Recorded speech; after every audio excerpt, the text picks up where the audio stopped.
Hello, everyone, and welcome to another episode of 1923 Main Street. Home of the Disney Travel Podcast with the latest Disney travel news. We are your hosts. I am Mike Bello-Braddock. And I'm Amelia Bello-Braddock. And today, Disneyland's new Haunted Mansion expansion and what will it mean for you, as well as some survey results from last week's discussion on Yacht and Beach Club. Yes, let's start with the Haunted Mansion. The original Haunted Mansion, a little bit different than the Magic Kingdom version at Walt Disney World. Different theming, etc. More like a stately mansion type. And there are some big changes coming to it after all this time. And this will start in early 2024. But what we don't know yet is how long it will take and whether the ride will be open through this or through part of it, because it's not all indoors. Well, that's the key question. So there will be multiple additions that will add on to the story of, the classic Haunted Mansion in Disneyland Park, but they're kind of being a little bit vague about what's actually going to happen here. Yeah, so here's what we know right now. Changes will include an expanded outdoor queuing area that's intended to sort of further immerse you while you're waiting for the show and enhance the theming. And this is something, if you've been to Walt Disney World in Florida for a long time, then you saw the change that they did. They did a version of this in the Magic Kingdom, I don't know, quite a number of years now, maybe 10 or 12 years now, something like that. They changed the queue. Yeah, they know how to manage those long ride lines. Yeah, and they made it interactive, and there's some fun things in there.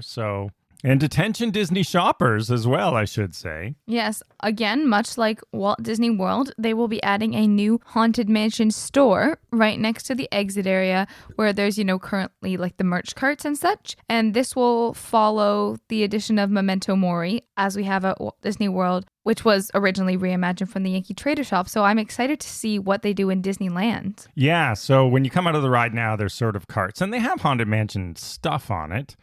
And there might even be some food there. I can't recall offhand. But there was no actual physical shop. So they are building a shop. A nice little blast of AC we always like. Yeah, and they're going to also enhance all the grounds around the Haunted Mansion. They do have a lot of space. There's a little sort of pet cemetery that you almost had to have someone take you back to see the whole thing.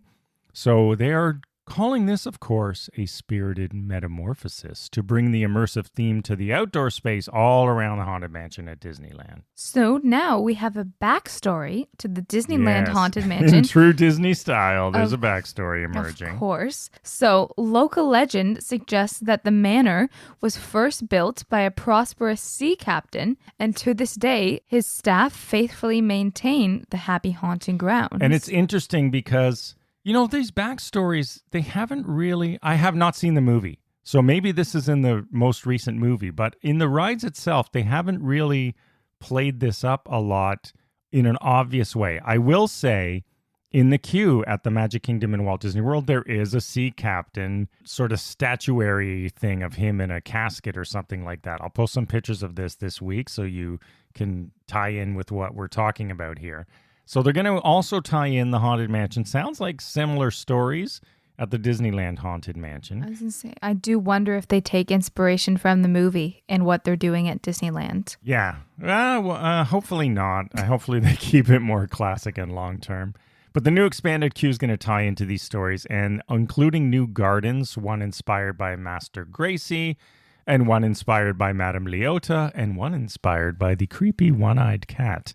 Ooh. Of course, Madame Leota was modeled after Leota Toombs, an Imagineer, and so I like how they're giving her a little more play out in Disneyland. Yeah, and these gardens will all have, specialty items, like some will have a water fountain or a gazebo or, of course, like themed statues and things in that area. So I'm excited to see them. They sound very interesting. Yeah, there's even a new greenhouse where the Haunted Mansion groundskeepers grow their plants. Now, I wonder if, just a greenhouse growing plants, are they going to tie this in somehow? Do you go through the greenhouse? I don't know. Or is it just in the background? Yeah, maybe they're just making a longer line and disguising it as a reno.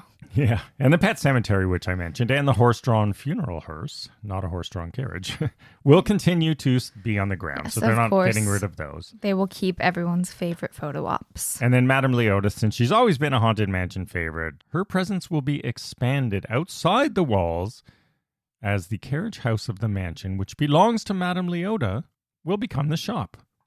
Yeah, so that's pretty exciting. I hope they make the shop bigger there. I mean, because it was Yankee Trader before, as you mentioned, and they just converted it into Memento Mori, I find it kind of small, and also they don't keep stock. Like, I really wanted that button-up collared short sleeve shirt, sort of white with almost a purplish gray Haunted Mansion sort of sketchy graphics on it. The thing was gone instantly, never to be seen again. So, make more stock and have a place to sell it. Well, search on eBay would be my recommendation to No, you. I'm not that desperate, but I'm just saying, if you're going to have new merch that's popular, you might want to sell more of it. Yeah. No, I'm just thinking in comparison to other ride shops, such as the one for Space Mountain or, Rock and Roller Coaster or even Tower of Terror ride shops like that. You're right, it does feel a little bit small. The Tower of Terror one's not bad. It's pretty big, actually. No, I mean Memento Mori in comparison. Oh, yes. It's because they, built on existing space. So this is going to be different. We'll see. Now, timing for all of this stuff has a lot to do with, obviously, the expansions in Tiana's right next door in New Orleans Well, they are Square. very close. Yeah. So there will also be a transitional space because while Disney is blowing off transition with things like the new Polynesian DVC villas, they used to be very conscious about transitioning from one land to another. Yeah. They obviously are not on Seven Seas Lagoon, but here... Well, hopefully at Disneyland, they're staying more true to their roots. Yeah, let's hope they are. So they will have a transitional space between the mansion area towards New Orleans Square, and they're making it a park setting. Are the trees going to get gradually more dead as you go along? I don't know, but they are adding new trees, they said, and keeping some of the trees that are there right now. So they're trying to give you shade and places to sit. And they even said there will be entertainment there. So that's nice. And, any more shady spots are always welcome. Also, some more good news. Disney is taking this opportunity to improve the accessibility in these areas during the construction. So they will have a new elevator exit from the Haunted Mansion for guests with disabilities. Yeah, that'll be a great great thing. I like how they're doing as much as they can. And here's where I was getting into. It's not the ride itself. So none of these things sound like they're changing the actual Haunted Mansion Doom Buggy portion, but this portion does touch the ride area. I was going to say, you're going to be really upset if it's closed next summer, aren't you? Yeah, well, that's the question. Now, they are starting it in January, I believe they said, but they don't give any sort of timeline yet. They'll, of course, release more information as they go. So whether or not the ride will be closed at all or will be closed only for a portion of time where they are working on that exit area, as you noted, nobody knows yet. It's all a mysterious future. Yeah. We'll have to look into Leota's crystal.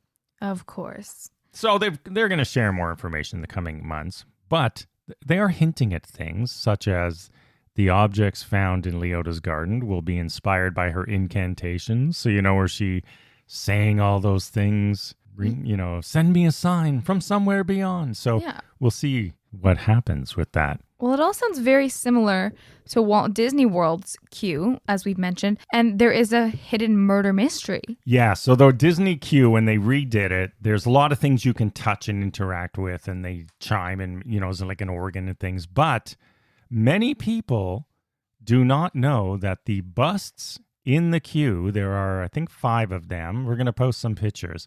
They tell a story. There's a murder mystery.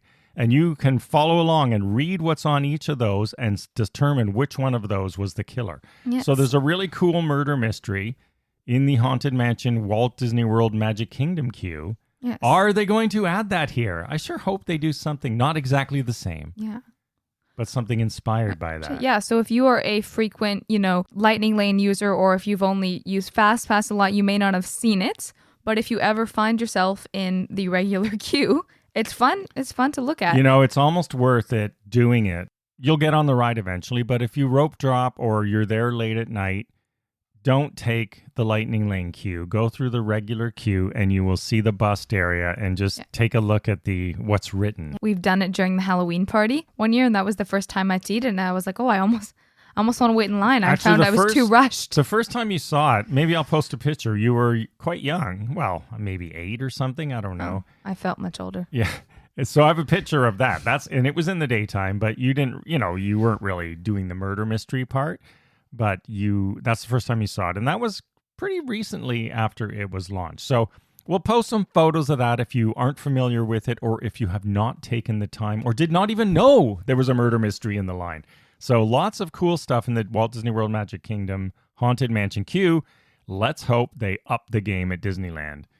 It sounds like they're doing a lot of cool stuff. There's a lot of opportunity in these grounds to have some fun. And I'm excited because the murder mystery at Disney World is quite fun, but you can only do it so many times. You can only do it once, really. Once you know the answer, that's it. And then you forget it every couple of years and you do it again. It's not like a dinner theater. I mean, you're solving clues, but that's, so they don't change. That would be cool. That would be fun if they had screens on the tombstones. Or even a better way that didn't look like screens, because that would sort of ruin the effect, I think. Well, Disney, there you go, Imagineers, a new challenge.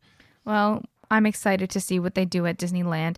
At the very least, hopefully, it'll give me one new thing. Yeah, so there you go. You have until January at least to get on this ride without any interruptions, but we don't know if there will be any at all to the ride itself. Well, I imagine they are waiting for both of their overlays to finish before launching in. This will start after the Christmas New Year season. Yes. All right, now.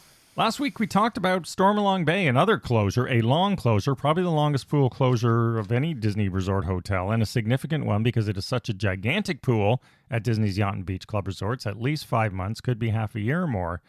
So we asked you, as we said we would you still want to stay there if the pool is not available to you? And our responses were 71.4% agreed with me. No, they would not stay at Disney's Beach or Yacht Club when the resort pool Stormalong Bay is closed. I feel this is getting twisted. 28.6% said yes, they would still stay there. And there were even comments, I don't care about the pool. So that's fair, right? If the pool, if it's more important to you for the proximity to two parks, which is great. But my point was, if your main feature pool is going to be closed, then maybe I want to stay at Boardwalk with that reimagined pool. Yeah, and my point was, if my only two options are Boardwalk or Beach Club, it's going to be Beach Club regardless of the pool. Okay, well then you were with the 28.6%. That was my only point. If my options are Beach Club or anything else, it's a different question than just Beach Walk or Boardwalk. No, I think you have to take it from the perspective more of if you're planning to stay in that area, how much does Stormalong Bay affect your decision to choose that side of Crescent Lake versus the other side of Crescent Lake being the Boardwalk Inn. Anyway, there you have it. So Disney, you may have or if you have a hard time getting into Beach Club, this may be your time to do it. Yes. If these survey respondents were actually booking vacations at that time. All right, that's the haunted news for this week as we approach the Halloween season, a timely announcement from Disneyland. Thank you for listening. As always, follow along on social media at 1923 Main Street. We love interacting with you, and we thank you so much for listening to the show every week. Take care and have a magical day. Bye-bye.